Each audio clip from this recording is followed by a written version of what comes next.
Hey everybody, welcome to the first podcast episode of Make This Game. Now, you might be asking yourself, what is this show? Well, this show is basically five friends who are going to sit together and we're going to creatively develop a game from everything from the game world to the enemies, items, objectives, etc., etc., etc. Now, I know this may seem like a random thing that we're doing here, but we all came up with an idea for a game about a week ago, and it was a really, really good idea that we wanted to flesh out even further, and we decided it would be a really good idea for us to create a show. Now, let's introduce everybody. My name is Chris, also known as Craz, how you might know me, depending on what medium you know me in. I've been a gamer pretty much since I was about 8 years old. Through arcade gaming, I've been a competitive gamer throughout the Counter-Strike circuit and the Day of Defeat circuit and the fighting game scene for many, many years. I take pride in knowing that I play games because they're fun and I love the story and I love the immersion in those kind of games. And I feel that I personally can create or help create a game that helps bring the a niche or someone who is in a who enjoys a niche market in games or a niche thing, whether it be very, very hardcore survival or fighting games or something along those lines. I can help bring a game that will appeal to those kind of markets. Smid. Oh. I'm Smid. I enjoy open world games. I was once globally banned from MechWarrior 4 and zombies killed my parents. Of course you would do an introduction like that, of course. I'm Chris, also known as Lunatic. I've been playing games for the past 10 years. Started out on AVP2, moved to Viet Cong and Soldat and the like. Played Left 4 Dead with the folks when that was big. Company of Heroes and Dawn of War, a couple of forays into RTSs, which I'm really not very good at. I have tampered a bit with mapping and modding, but was never very good at it. So that's me. I'm Ben. I've been a gamer since my sister came home with a used NES in 1991. Let's see, claims to fame. I was a former 3D modeler and systems designer for the Homeworld 2 mods community, and I was once globally banned from Dark Age of Camelot. Spiffy. Yep. Really? Yes. Okay, I didn't know I'll that. tell you that story later. Hey guys, I'm Orca. I've been a gamer my entire life. Ever since I picked up Donkey Kong Country for Super Nintendo.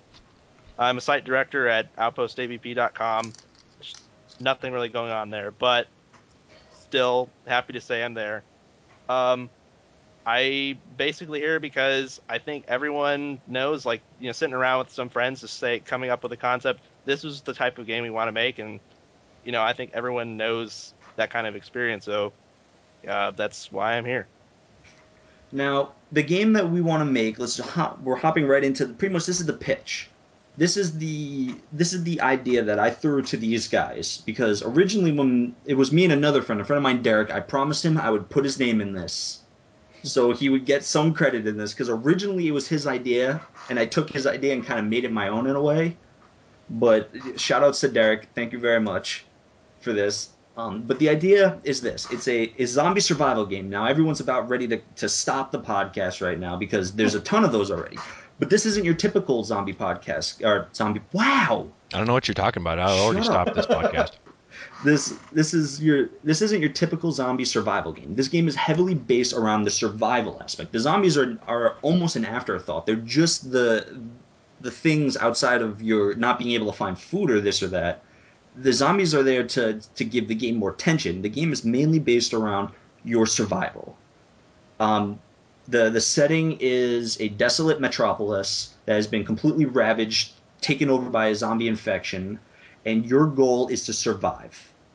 That is what we have thus far. That is what I pitched everyone here, and everybody loved the idea with this. At least I hope everyone here liked the idea.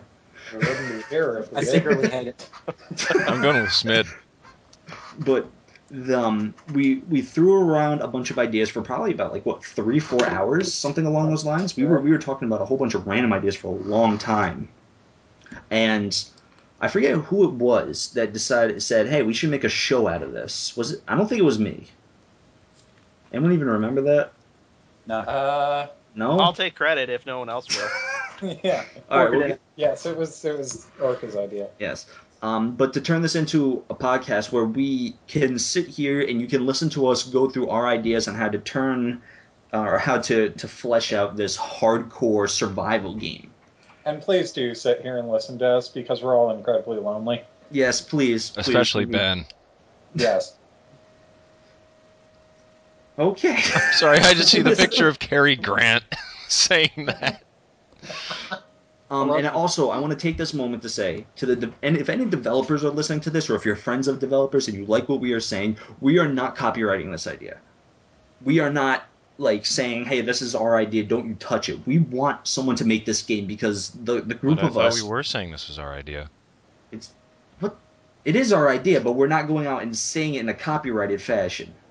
Yeah. We're This throwing isn't out. our idea, CM, or whatever it is. Yes, this is not our idea.tm, trademark or whatever. Anyway, we want this game made because this is the game that we've been like wanting to play for a while, for years for some of us. And if you can make this happen or know someone that can make this happen that might have the skills, know-how, and or budget to do something along this lines, by all means, take what we're doing and run with it. We want to make this game. Alternatively, make Freelancer 2. Yes, that as well. Freelancer 2, please. But we want to see this game made, and if you want to throw us a shout out saying, "Hey, this group of people gave us the idea," or hell, even if you guys finish the game and you want to give us a free copy, we'd love that. We definitely love that. But we want to see this game made more than anything else. So there's no, I mean, take it if you like it. If you don't like it, that's fine. Whatever. Just if you're gonna make it, please, for the love of God, do a goddamn good job on it. These are open source ideas, basically. Yes, pretty much. We are open sourcing our ideas to the group. Now, moving on to the first topic. The first topic that we're going to be talking about in this podcast, or the only topic we're going to be talking about in this podcast. Every podcast is going to be a separate idea, or possibly an extension of another idea that we were working on the podcast before. We're going to be talking about the game world itself. Now, the original setting of the game world is it's a pretty much desolate metropolis. Well, desolate in the fact that there's pretty much no human life left. Think of New York City with only 100 people spread out through the entire city. Like, it's pretty much that desolate. Everything else is just zombies everywhere, all over the place. So Jersey. Like I Am Legend without the retarded ending. Yes, that pretty much. And the goal of the game is survival. And the ideas that we were throwing around originally when we were first talking about this was the map to be procedurally generated, so that every time you loaded up the game, it would be a completely new experience. I think this is actually really, really, really super important because having a map be completely different every time you play it encourages people to play more and encourages people to search for new things that they might not have seen in the last playthrough. Well, and if you think about it, if the world is the same every time, everyone's going to know immediately where they need to go to as soon as they drop in. By making it a procedural thing, you throw in an element of the unknown, and every time it's a different experience because of that. I have one question, though. And I think it's kind of important just for the topic of just the procedurally generated map. But how big do you think a server would be? Like, how many players would you throw in to just the city? I don't think this is more of a multiplayer survival type thing. Think of how Sins of a Solar Empire works. For those, the way that the save games work with that, you get a bunch of people together and you can save the game and then come back with that same group and take off at the same point. Right. Yeah, I was thinking something along those lines for the multiplayer aspect, which is going to be something that we're going to flesh out at a much later date.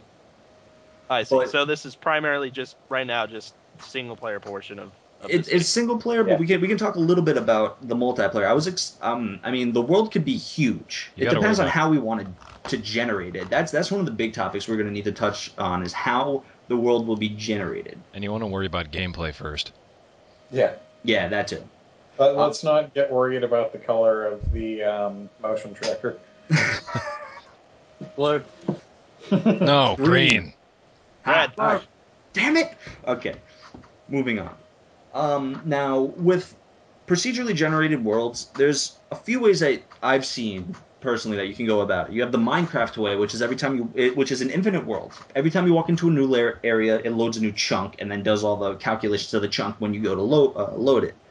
But there was another thing that I saw that I showed you guys as well. But the company called Introversion, where they've created a game. They've created games such as Uplink, DEF Darwinia, Multiwinia.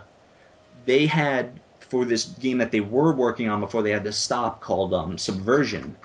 They had a world creator that would create a new world every time, which had buildings on. It would create a city pretty much. It would start off by laying down a river, and then it would create roads, and then from the within the roads and the connections in the roads, it would have buildings of different heights and this and that.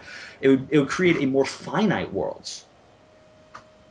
My question to you guys is, what would you prefer to see in a game like this? Would you prefer to see a more chunk generated, or would you prefer to have a finite world that's already created for you?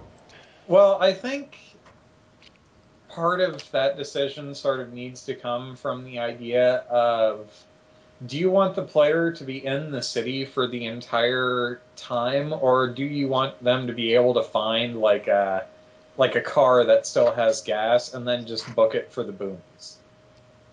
Because I think if you want it to be in the city the entire time, then we sort of want the second of the two ideas. I'd tend to say more finite because if it's infinite, like Ben said, that only really how to put it.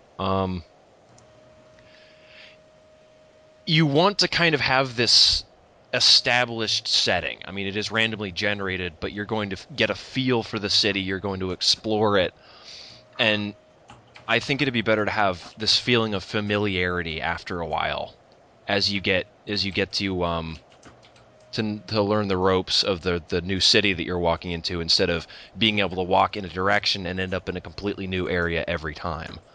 But yeah, I'm with them because you want your instance of the city. Like every time you start a new game, it would be procedurally generated. It could be completely new.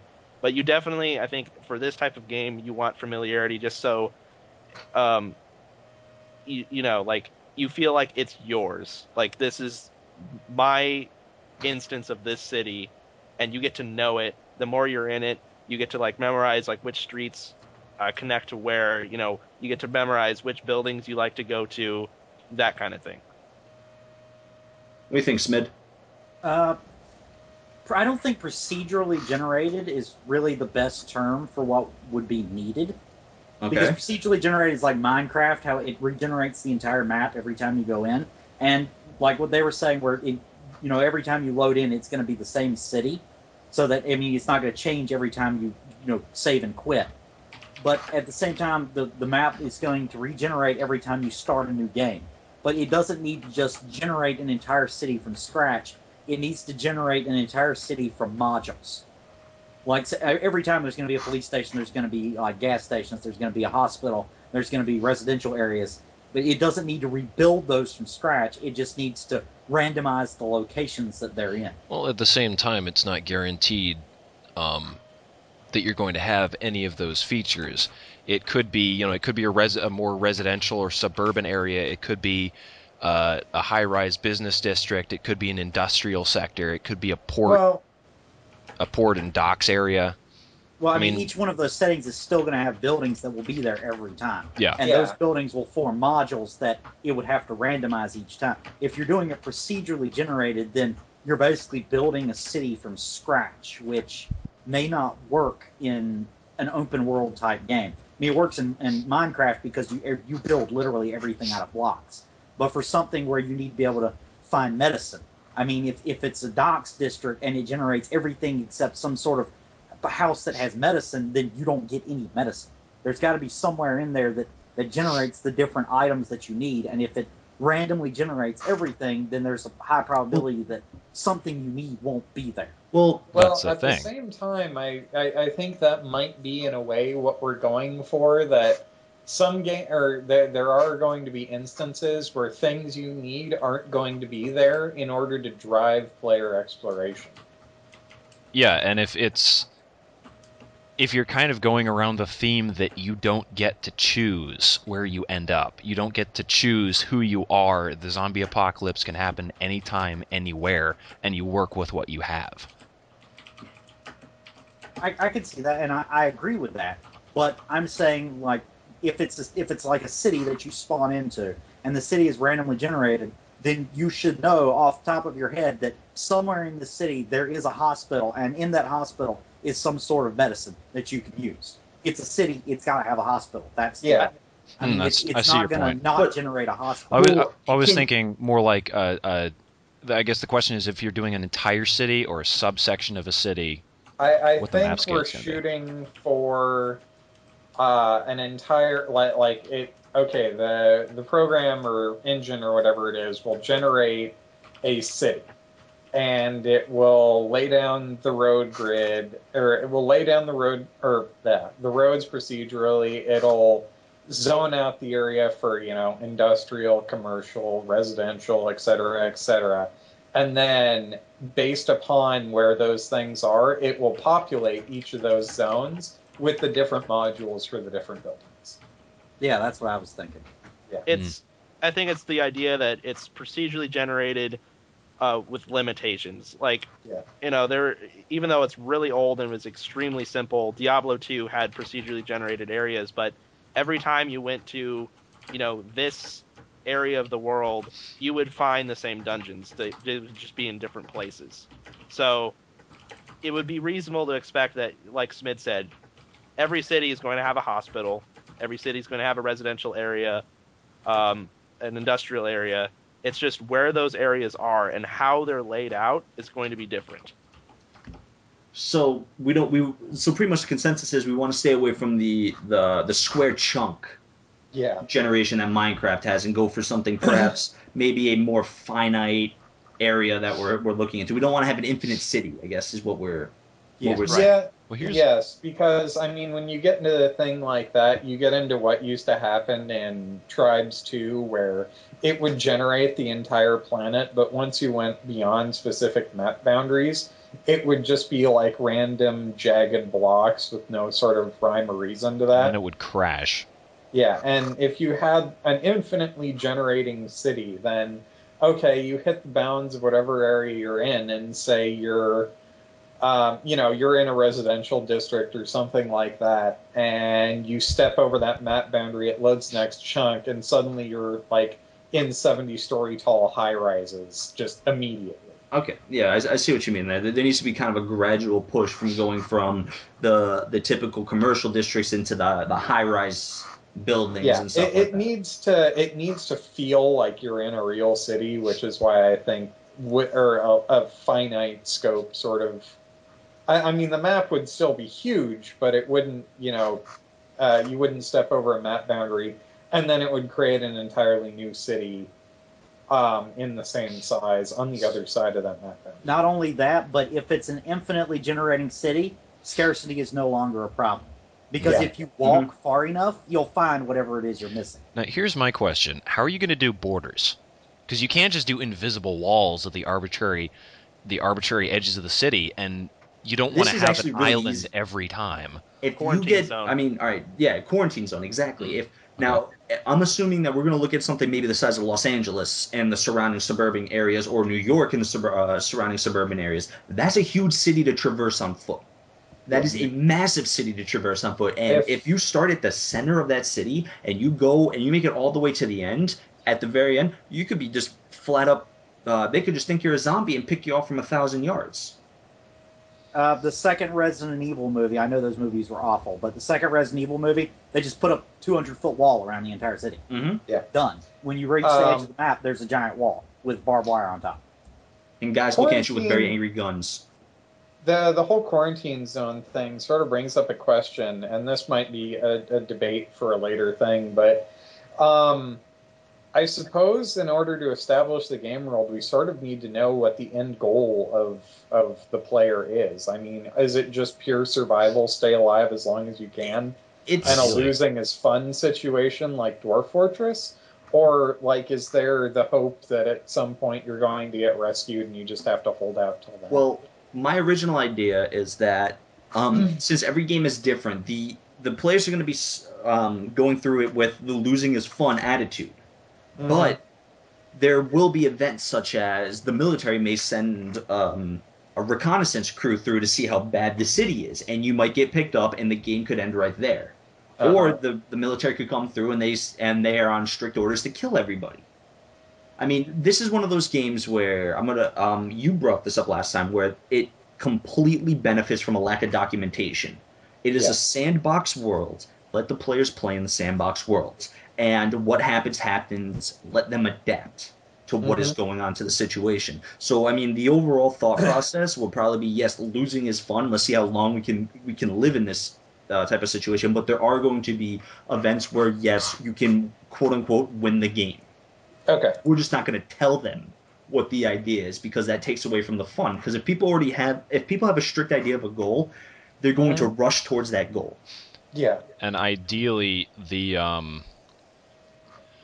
exact details and parameters of those situations would probably vary. Mhm. So Well, Should I'm you don't thinking. have an established scenario of what Yeah. is there's going to happen. It's just like, yeah, um, like there should be like different ways that you can reach the end game, which is victory. But it should not be apparently clear at all what that is, because your entire goal, the underlying goal, would be survival, and eventually you're going to run out of resources. Like survival in the short term is different from survival in the long term. So Yeah. I think like as you play this game, it'll start to become apparent that you need to start coming up with a plan on what to do and using what resources you have to survive in the long term. Now, since we've kind of established how we want the game world to be, what we need to talk about are things like different districts that people will be able to wander through. Are they going to be able to are they going to be walking through a port? Are they going to be walking through an airport? I mean, is it going to be an airport? I mean, obviously there's going to be police stations, hospitals, fire departments around the I city. actually have a question about Oh, world design. what do you Uh, got? if we could just take a moment to go back to world design, should the road be procedurally generated, or should the roads be static every time and the buildings regenerate around them? I think the roads should be procedurally generated because if the roads, I mean, if you already know, because the roads dictate the layout of the city. If you have Mhm. them static, you know you can go this way, this way, this way, this way. We want it to. We don't want to people to be able to run down a road and know that all right, I have a four-way intersection coming this way. It's something to keep people on their toes. While it gives them a sense of I can't say that word for the life You of me. had it right the first I time. did. Okay. Familiar. I hate second guessing myself on that. While that may be good in the for some people, I think it's more beneficial to keep people on their toes entirely and force them to have to use the tools in the game, which we had a lot of good ideas on. That will be for another episode about marking and maps and this and that. But having the ability or not the ability, but forcing the player to have to go and either go on top of a building and look down at the building to try to get bearings of where they are and what things might be around, or force them to just to straight up have to go out and explore every time. Keeping it completely new, I think, would is more engaging to the player. and Even if it says minuscule, even like the builds could be different all over the place. But if they know where the road is, it kind of gives them a sense of comfort. We don't want to give them a sense of comfort in a game like this. and another Well, detail is when I was looking at that city generator, and I think the seed I used is Shipley. So if you want to go take a look at that, you'll see what I'm talking about. But I was looking at this city kind of along a coast with it had kind of two sections of high rises with a long sort of stretch of a mixture of highways, little residential areas, and like these long stretches of park. Kind of like it reminded me of Fallout 3 near the Washington Monument when you have that Mhm. long plain. If you have features like that, it really breaks up the city a lot better than just a straight up generic grid layout. You know, you have stuff isn't going to be at neat 90-degree angles unless the city is in like Arizona or something. So Phoenix is exactly like. Shut down. stuff is. Hey man, the farthest south I've ever been is Wyoming. I don't know anything about Phoenix. But, um, hmm. Phoenix would be a Smid boring. Smid was trying to say something in there. Well, yeah, I was just thinking from, the city's procedurally generated, which is a bad term for that, but the city is randomly generated every time you load it. And we were talking, and we'd have to cover this in another episode, but we were talking about the map system. Well, and being able to mark locations and stuff like you mentioned earlier. But if the map had you look at a map, you get right at the beginning of the game, and all it shows is the roads. That's all. It doesn't show buildings or anything. It's like a state map. It just shows like the major 4 or like 6 lane going through the middle of the city, and then like all the little branching roads that come off, and each one of them have names.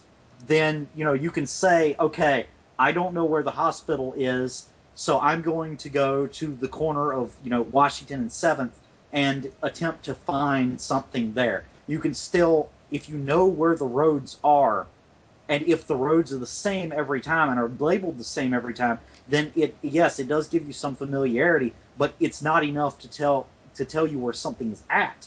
But it is enough to allow you to at least navigate rudimentarily. Now here's another question.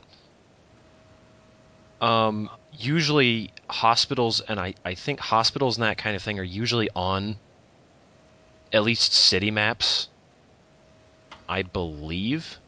Hospitals. I think we might be getting ahead of ourselves and with that. And I mean, how much familiarity would the player have, or would the player character have with the game world, since it's a city they live in? I think that might be another topic for when we get sort of into the meat of what's it like to start as the player. Yeah, good point. I'm just saying, like, if the roads are already laid out, then you would already have like certain segments that between like 3 roads that are triangular, and segments between certain 4 roads that are square or rectangular shape. And then the modules, it says say there's some sort of arbitrary block system for how wide gaps in roads are. It says this chunk of between 4 roads is 5 by 4. It says, okay, well, a hospital is 4 by 5, and then we've got like a 1 by 5 chunk that's left. We can put a couple stores in there or something, and that makes it easier for it to fill in the modules in the space.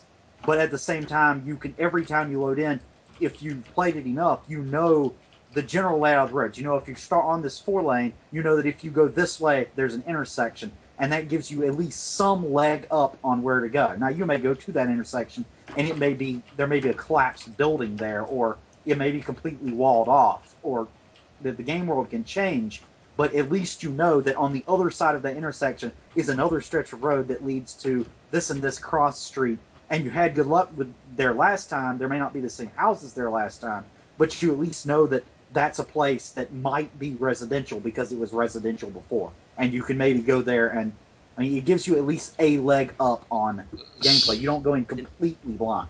So you're saying use larger blocks of road that interlock like puzzle pieces? No, the roads are static. When you start like a real-time strategy, you put your buildings and stuff in a different location, but the map doesn't change. There's like a road down the middle, or there's like a city already in the middle and stuff like that. But the road is already static, but everything else but the road fills in. No, the road network should definitely be generated each time, because there should be no familiarity. The complexity of regenerating the entire city and the roads might be far too complicated. Also. Yeah, I definitely see there being a kind of a limitation, because the city creator that we used from that intro version that showed us through one of the humble indie bundles that came out. That was one of the bonus things that they let us look at, was the subversion level world creator. And while it showed us a pretty interesting method of creating cities, the cities that would need to be created were probably a few hundred, if not 1,000 times bigger than the one that was created in the game. Now, I'm not a programmer. I don't know what the actual limitations are in terms of current programming, or if this kind of thing is even possible. And I definitely look at what Smid has an idea, and it's a good idea. It definitely is a good idea, and it's definitely a good way for a workaround around not being able to randomize the city the entire time. Me personally, I prefer a brand new experience every single time where the road is completely different. That's just my own personal opinion. Well, But I'm inclined to agree with you on the concept level, but I also remember looking at that world generator and what would pop up. And most of it looked pretty normal, but when you started flying through there, you would run across things that could not exist in the real world, like 100 story tall skyscrapers that were um, like a millimeter thick.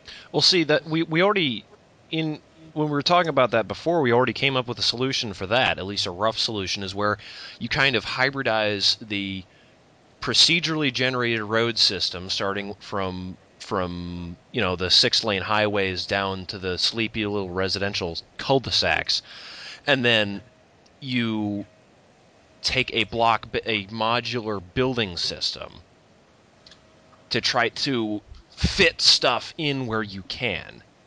Yeah, the buildings aren't procedurally generated; they're modular. yeah, So Yeah. it'll be maybe there's like 4 different hospitals to choose from, but there will always be a hospital that is at least so and so size, and it won't be like a paper thin and 400 miles tall. actually, you know what, Smid? You just touched on something that you just touched on the next topic that I was about to bring up. The buildings themselves and the designing of the cityscape. The idea that was said was that every building is enterable. None of this, you have this like kind of medium res door that you can't knock down, or it makes this lock sound. Every single building you can go in, and they have a floor plan from your one floor with a sub basement ranch to your 75 floor skyscrapers.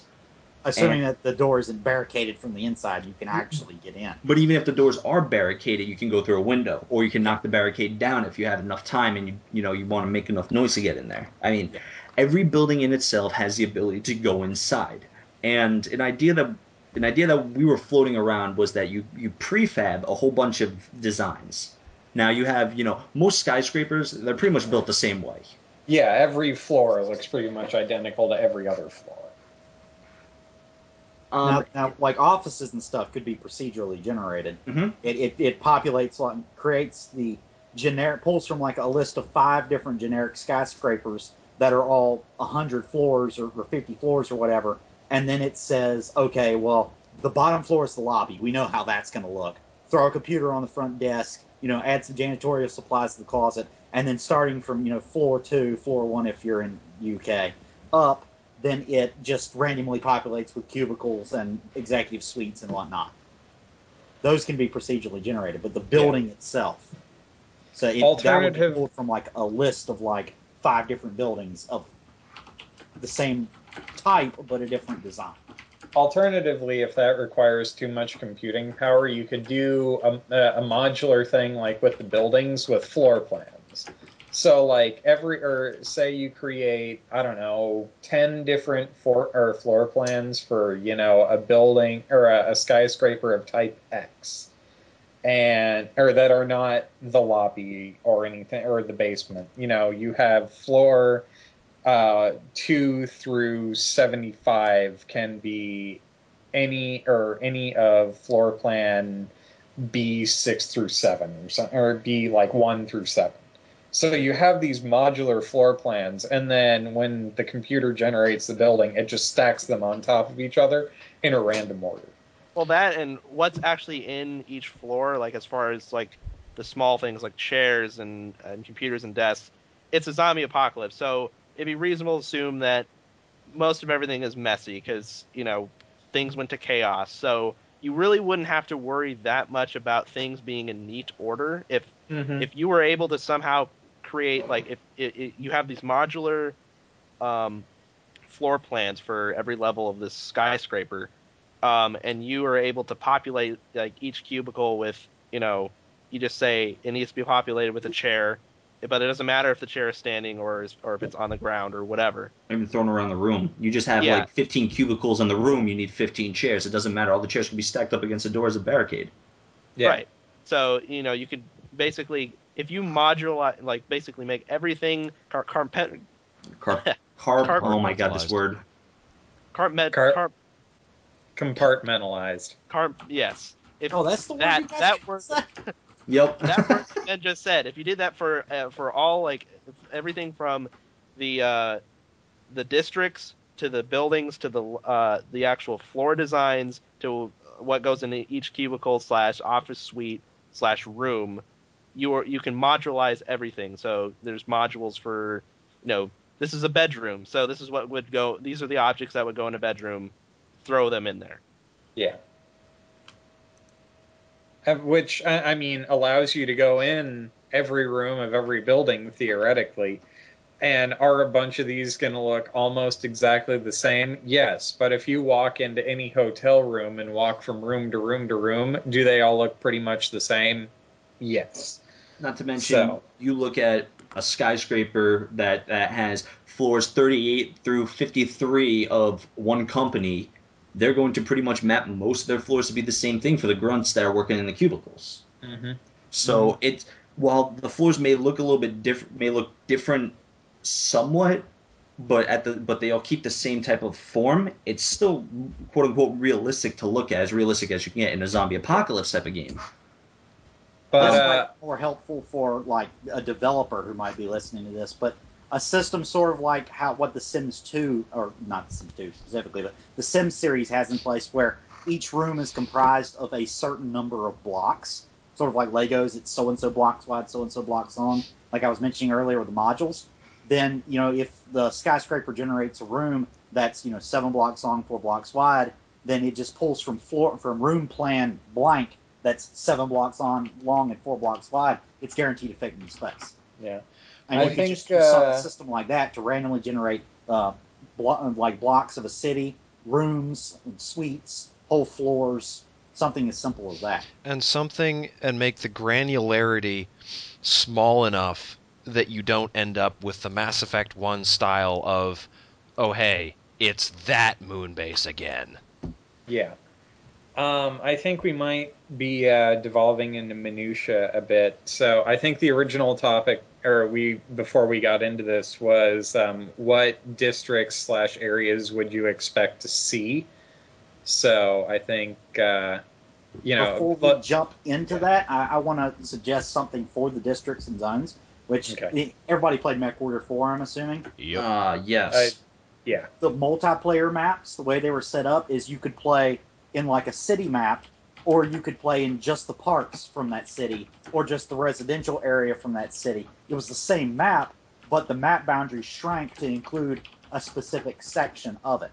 And if you wanted, like, when you enter the game lobby, if you wanted to not have people have to play in the full city every time, you could have it so that they only get the park district, they only get the residential district, they only get the dock district, and have it be the same city, but it generates only a small chunk of it. But that would be getting more into what I was talking about earlier with like having a fixed road layout. Mm-hmm. Yeah. Otherwise, it would just be randomly generated, in which case it defeats the whole purpose. Well, I don't know. I say we just jump back into the districts and the areas that we need to be going into now. When you look at a city, we got to think of. I mean, we have a commercial area, we have an industrial area, we have residential area. Your typical SimCity type stuff. But what are we looking for in terms of size? Should the size of each of these districts be completely randomly generated as well? Well, I mean, the thing is, if you go into any really big city, there isn't one commercial district, there isn't one residential district, and there isn't one industrial district. There's a whole bunch of industrial, residential, and commercial areas of different size sort of spread throughout the whole place. But there is, like in New York City, you go downtown and you look, oh my God, look at these giant high rises. Obviously, people are making a shitload of money in here doing the commerce stuff. Yeah. Well, So- I mean, yeah, there's that central hub, but outside of that, you'll get like a ring of residential stuff, and then you'll get into like the old manufacturing part of the city, which will be broken up by a few more blocks of houses. And in those among those blocks of houses, there might be like 3 or 4 office blocks all thrown together. And you have your typical off or your stores at the bottom level of a you have the stores at the bottom level of like maybe a 6th floor apartment building as Mm-hmm. well, something along those lines. Well, here's So an example. Like, where I go to school, there's a university, and then literally like within like I would even say like a 5-minute drive from where I park at the university, there's a hospital, like a full blown hospital, and all around it there are just houses. So technically speaking, it doesn't have to be so like rigid that the hospital can Yeah. only be surrounded by these types of buildings. As long as it feels natural, the hot like these types of buildings can be anywhere, but generally speaking, yeah, you're not gonna see like factories like smack dab in the middle of like suburban area. So, what areas should we be pretty much having the developers like flag out? Now, we're talking like, factory industrial is one of them, yeah. suburbs being another one. But what else should we be, what other types of areas should we be trying to flag out as well? Well, if you do like a docks area, then that cannot be procedurally generated because that's gonna be where the water is. Yeah. So should that even be in there? Something like docks or like warehouse I think, district? in all honesty, it's hard to say because the location of the actual city we haven't actually that's a good discussion. Where in the United States is this city located? Or where in the world, should I say, is this city located? Is it just in the middle of it? Is it like, Phoenix where it's just desert all around? Is it on the coast? Well, Maybe that could be. Go ahead.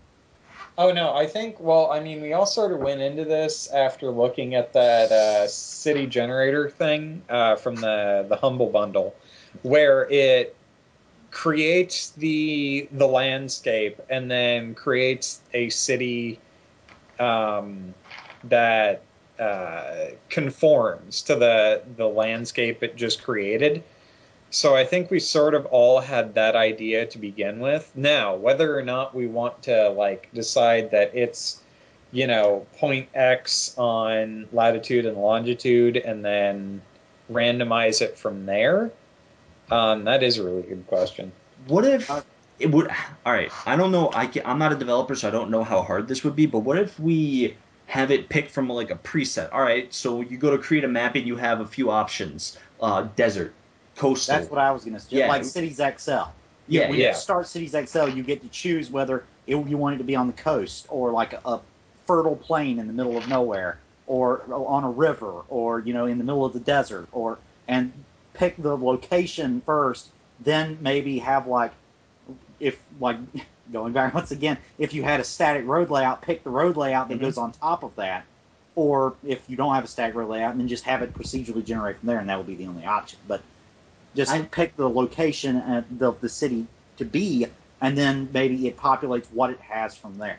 I like the idea of picking the location and then the things being the buildings and stuff like that will change. Not so much in terms of design, but what will be available will Like if you change. pick a coastal, like a New York City, like on a river or on a coast type area, you Get a might port. have a dock. Whereas if you pick something like an Arizona, like middle of the desert, you might have a nuclear power plant.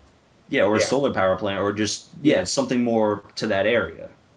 I really do like that idea. That's like that gets my like seal of approval +1. Well, plus that would Yeah, I change. think I like that idea the best. Plus, I mean, that would also change art assets because I mean, a city in the Northeast looks completely different than a city in the South. Like in terms of This is true. like Yeah, 100% like true. To some all the extent, trees. I mean, that would if you all did it like a Southwest city, you're going to see palm trees everywhere, and you're not going to see that. And If you like pick one, like New York. Adobe cover or facade well, buildings and things like here's that. one issue that's going to multiply the amount of Art work needed. assets. Yeah, you'd have to Yeah. create a lot more, and you'd have to create not only that but you'd have to create a bunch of different, even more styles for residential buildings. You'd have to create different styles for pretty much Well, everything. how Yeah. about this then? You still choose the area of the city. You can choose, coastal, riverbank, inland, but it's all in the same sort of climatic area. Or So, another solution might be facades for all the buildings. The interior is the same, but it puts a different skin or exterior roof on the building depending on the area you select. I think that might be simplifying the architecture a bit too much. Well, I mean, it doesn't have to be super accurate. You're not talking about every building needs to be a Franklin Lloyd Wright building. I mean, they just need to be a structure you can enter. Well, yeah, and like get the stuff. the innards of like a house here, for example, pretty much the exact same anywhere Oh, else. that's true. I would yeah, think it's just the outside, like the shingles on top and the adobe type architecture just makes the outside look different. well, that and things like, I mean, manufactured homes in Phoenix, Arizona look exactly the same as manufactured homes on the Northeast and in the South, or in the Northwest and the Southeast. And as a little bit of a reminder to this, I mean, granted, while we are trying to keep developers' abilities in mind, this is kind of just a creative brainstorming session. So I mean, we True. can go and be like, we have $2 billion to develop this game for the next decade. We wish. Yeah. Oh, I would love to make this game. Plus, if I bear had in that. mind, none of us are developers. You're going to have to actually do some work if you try to make this game. I'm Yeah. sorry. Yeah. I'd be more than happy to consult. But Hey, give me a job. I'll happily figure out the rest of this mess. well, we're doing that anyway. We're pretty much doing that anyway. Okay, I think. All right, so let's go with the idea that you can pick various areas of a map. If you want a desert city, an inland city, a coastal city, a river city, etc. But from that, we need to also come up with ideas with what specific types of buildings do we need to be seeing. I mean, we know police station, we know hospitals, we know possibly fire departments would be a staple. Are there any other specific building types or buildings that need to kind of be in the game because they're all over the cities? Stadiums, city parks, baseball fields, stuff like that. Schools, theaters. Schools.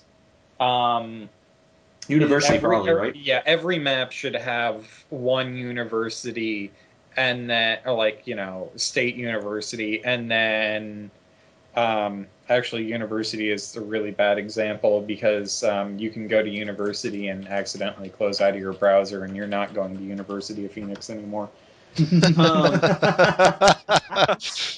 Wow. Oh. But like a university, and then like maybe 3 or 4 community colleges or something like that. Maybe government buildings as well. Yeah, definitely. Definitely government buildings. Town hall, not a town hall, city hall.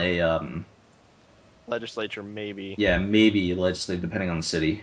I've said it already. I don't think you guys heard me. Costco. Yeah. Welcome to Costco. You gotta Costco. have some sort of like Walmart or Costco type large structure. I mean, it'll be picked clean by the time you get to it, but it needs to be there. There needs to be a mall as well. Yes, Maybe. definitely a mall. No, malls definitely have to be there. Some type of very centralized shopping area.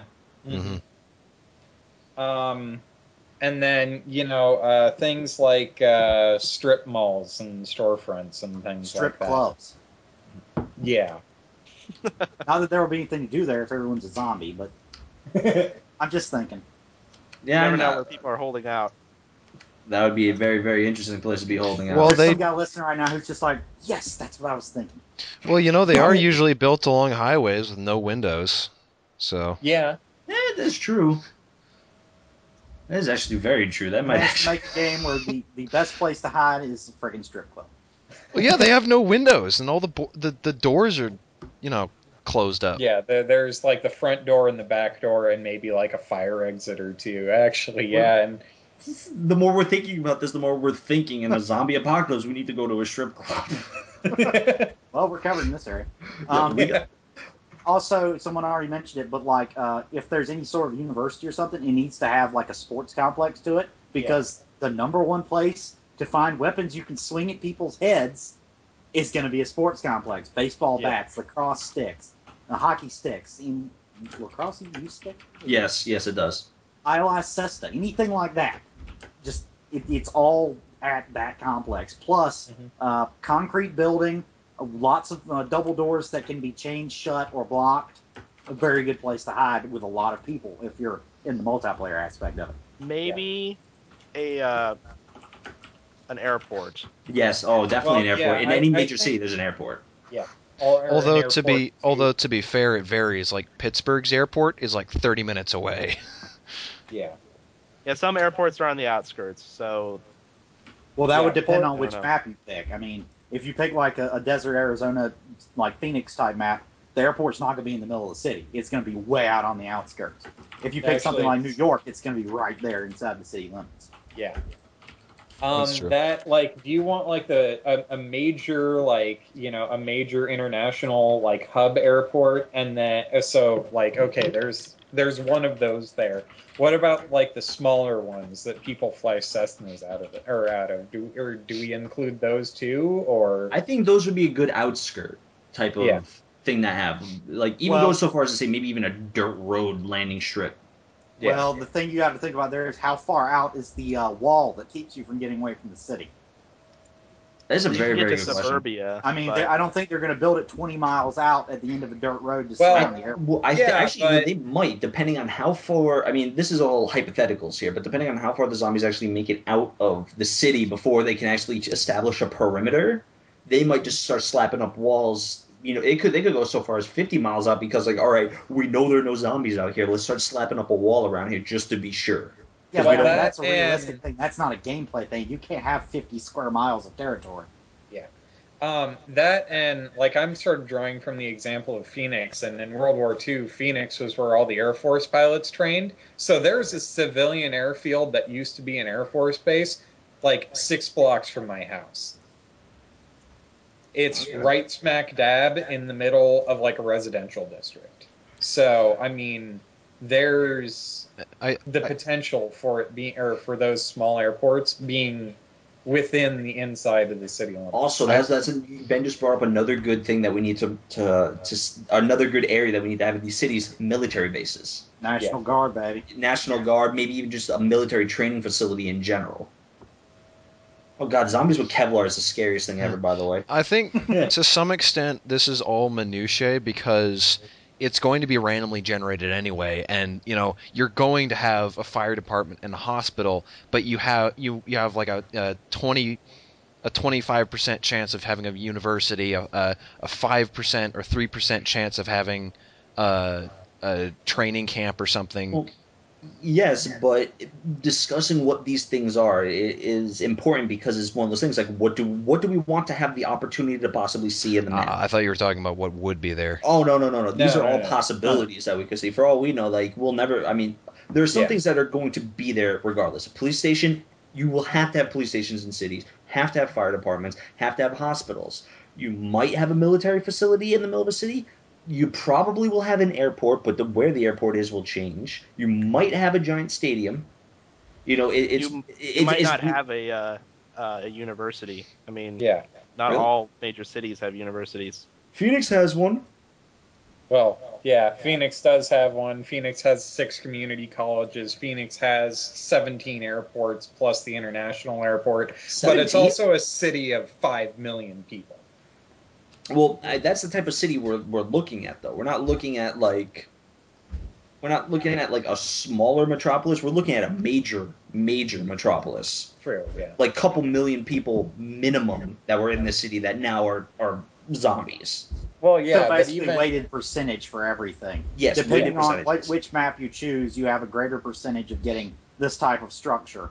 And there's a 100% chance for hospitals, police stations, and whatnot. yeah.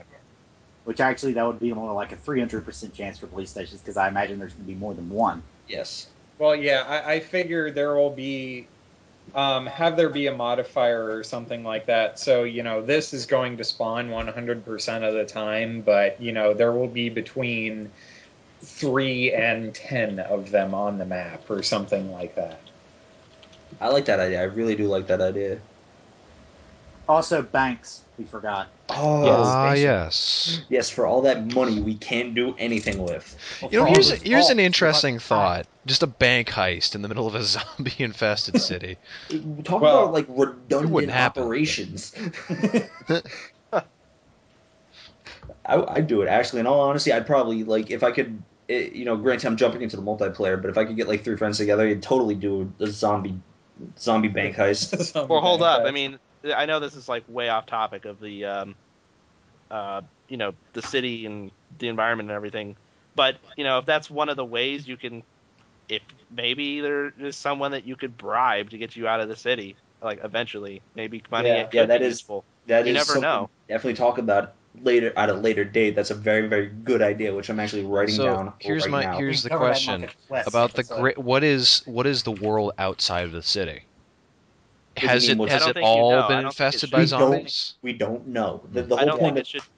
we we know that Like, there's a quarantine around it, and we know that the military can come in. So therefore, the player will think that the world outside is either safe or recovering. Right. and I guess it's completely irrelevant to the scope of the game because you're never going to go outside until the Yeah. end Here's game. the thing: you can make Maybe it until the relevant to expansion. scope of the game. We- Make that one of the random things. You've got the wall around the outside of the city, and you mentioned earlier having snipers up there that pick you off if you get within 3 blocks. But what if you don't know whether or not there's going to be snipers up there, depending on each time you reload the game? So you see the wall, and maybe there's like an ambulance crashed up against the wall. Maybe there's medicine in that ambulance, but if you get within 3 blocks of it, you have a potential chance of getting your head shot off. Well, Yeah. also, like, here's the thing: if it's all randomized, then that changes actually what's happening outside the city, because, Yeah. or at least what your perception of it is. Because if there's, say for example, you play the game once and the military comes in at the end, then you assume that the military's been there. But if the military does not show up, there's no snipers on there on the wall. The military never comes into the city, then it'd be reasonable to assume that there is no military outside there. That they put up this wall and that's it. It's Here's going my to be different every time. here's my question: will you be able to save? Yes. Yeah. The idea Will I is mean, will there be is that- hardcore death? Yes. Well, that's something we'll talk about later. But yes, you die. It's pretty well. The idea that what we ended up agreeing Because on. I was I'll just say thinking, this right now. What what Smid was saying. You don't know if there are going to be snipers on the wall. You save, go forward 10 feet, you get shot, you load. Okay, there are snipers on the wall. Well, this is beyond the scope, but what we did talk about, and what we did kind of pseudo agree on is that there's an option for a hardcore mode that is enabled by default. Hmm. That you die, it's game over. Which, it's gonna piss off a lot of people. At the same time, it's gonna entice a lot of people because people need to play fucking smart instead of like a bunch of idiots just running around bang bang bang. Well, Yeah. yeah, I mean it's just a limitation, just as a timer is. Mhm. I mean, people complain about timer in Dead Rising, and you can argue either way whether it was viable or not. But like Majora's Mask used a timer that was in a very good way, I think, because it was a limitation, but it was a limitation that worked well. Exactly. All right, I think this has been a good episode here. I think this is a good place to leave off in terms of talking about the game world. I think we made a lot of progress in terms of fleshing out what we wanted to see for the game. Anyone want to throw out an idea for our next discussion? Well, Anybody? we've got the location and the city pretty much, for the most part, concrete. I mean, well, I imagine we'll configure more of it as we go. We'll talk more about the location and how everything's set up. But I mean, we've got that pretty much concrete. Do we need to do like the zombies themselves next? I think we need to talk more about the gameplay before we jump into the enemies. Okay. Okay, Yeah, how I about think- this then? How about for our next discussion, who is the player? That's a good one. That's a very, very good one because Yeah. we had a bunch of good ideas for that on the last time. That's going to make for a very, very good show. Yep. So that's what we. I mean, anybody vetoed this idea or anybody want to see something else? No, we're good. I think that's good. All right. Well, that's going to be the conclusion of the first episode of Make This Game. I hope everybody enjoyed listening to it. I'm pretty sure everyone here had a good time talking about it. I hope. No, I had no fun at all. I'm a up, sad Orca. man in an empty life. But No, I think Sorry, you can Kevin. tell that we all had fun talking about this. So and I want to reiterate again to the developers, please, if you like what we're saying, granted this is only the first episode, so it's really really early, but if you like what you're hearing, please take the idea and run with it, please. And give us all Please. jobs. Give me a free copy of the game. Just give me a shout out in the credits. Yeah. Unless you work for Activision, in which case, just write me a check. I don't want a job. Okay then. Smid burning bridges on episode 1. we're gonna be doing that every episode. Pretty Yeah, much. pretty much. Anyways, that's going to be the first episode to Make This Game. I hope everybody who is listening to this and had listened all the way through, I hope you guys enjoyed it. Whatever medium you're listening to this on, if you have a comment and you have the ability to leave a comment, please leave a comment, because it would be great for us to take a look at other ideas and what other people are thinking of this. And for now, well, be sure to look out for the next episode. It's probably going to happen again next week around the same time, where we're going to be talking about the player and the player itself. And for now, this is Craz. This is Smid. This is Luni. This is Ben. This is Orca. And we are signing off. Thank you very much for listening, and have a great day, have a great week, and see you next time. Peace out.